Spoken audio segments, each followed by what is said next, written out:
Christoph Janos, or KJ. It's an absolute pleasure to meet you at Web Summit 2020. Thank you, Richard. Thank you for having me. So probably the best way to describe you is as being an active and very much a hands-on investor. Indeed. And hands-on is a good word because I'm actively supporting, the startups that I'm involved in kind of business scaling up and developing and growing with their products in different markets. So you have a couple of projects at the moment that you are particularly focused on. Would you like to talk us through those? Yes, so one is, for instance, a logistics initiative. So we realized that, especially when COVID happened, that many organizations, like let's take the restaurants for instance, they were closed for the pandemic, most of the pandemic. If they are, some of them are still closed right now. But people they still want to eat. They are willing to order food, and restaurants they need to kind of pivot their business models. So they started delivering foods to their customers, but the challenge they faced was how to optimally plan the routes, the delivery routes, so they can reach out their customers efficiently, and they could deliver the food exactly at the time the customers was expecting. And imagine you need to deliver, I don't know, 50 or 100 different meals a deal with one driver only, and you have more than one, you may have 10. So it makes it almost impossible, to find the optimal routes using only, Excel and Google Maps. So we figure out that there must be a way to do it more effectively, and this is how Routimo was born. It's really about making the route planning really hassle-free and optimizing your deliveries. So this is one, for instance. It's quite genius, because one would assume that a massive conglomerate delivery company would have this wired already, and while they may well have it figured out, I would assume that many small businesses, especially ones that are forced effectively by COVID into suddenly having to trade and sell and online and deliver, probably if any technology exists, they wouldn't be able to afford it. Was there anything on the market already?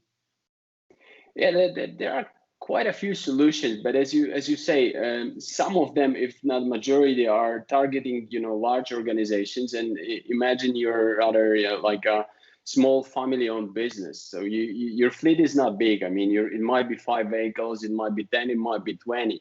But you cannot afford a system that costs you a lot of money, in a yearly license fee. So what you need is a flexible solution that you can use on a SaaS basis, software as a service. So whenever you need it, you just pay for the license, and if you don't need it, you don't. But actually, all the benefits that you get from optimal planning is you reduce the time spent on planning up to 80%. So in most cases of our clients, they are the owners who plan the delivery routes, every day, and they do it at night. So they spend literally 2 to 3 to 4 hours every night to plan the routes for the next day, and they can save it to literally minutes.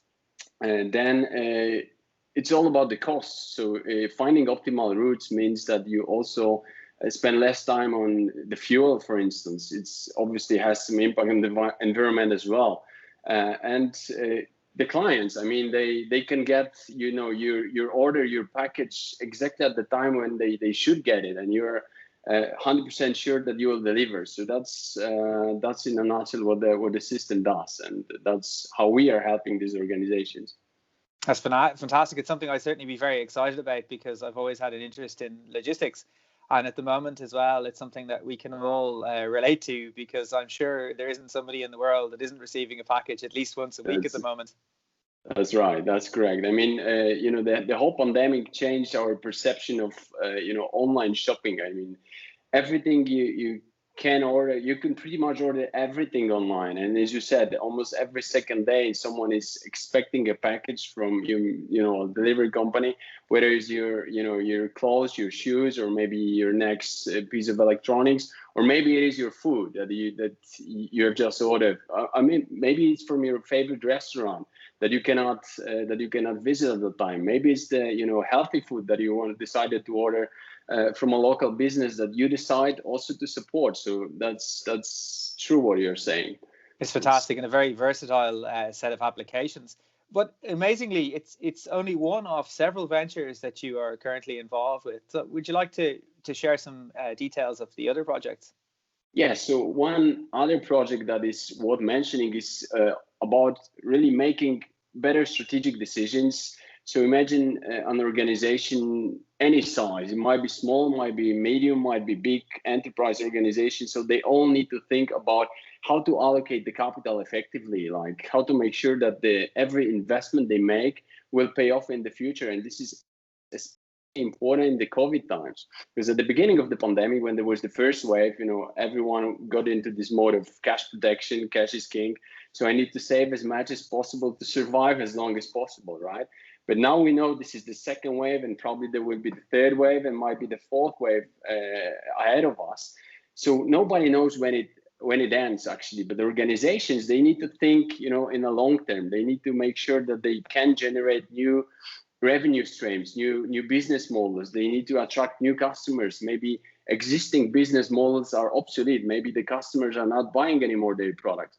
So they need to figure out the way how to innovate. And innovate is one thing. Then you need to make sure that you plan for the business case for your innovation. Then you need to make sure that you are able to prototype it and then bring it to the market.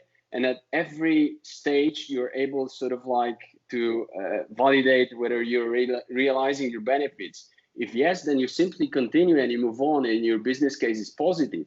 But if not, for instance, and if there is like a second thing like COVID, nobody could have predicted like a couple of months ago, so that you make sure that you make a conscious decision, okay, this is stop, this is cut, this is where we need to decide we are not investing in that project anymore. So what are the other projects that we should start? I mean, because if we don't, then we may survive a couple of months more.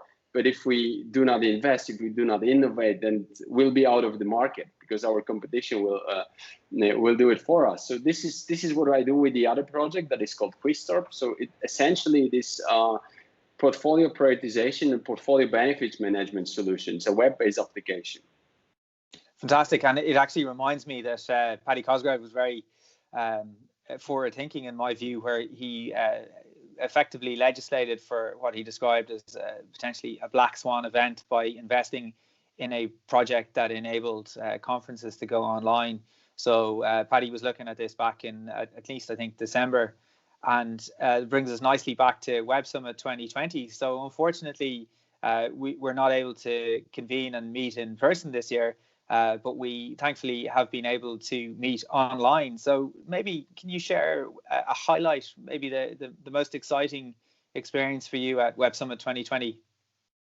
So one of the things that I enjoyed a lot, I must say, except for the content, of course, which is always very inspirational, and it's always like the various ways organizations are actually looking ahead for the COVID scenarios for different type of industries. So it's a great way of learning what are the different insights from different industries.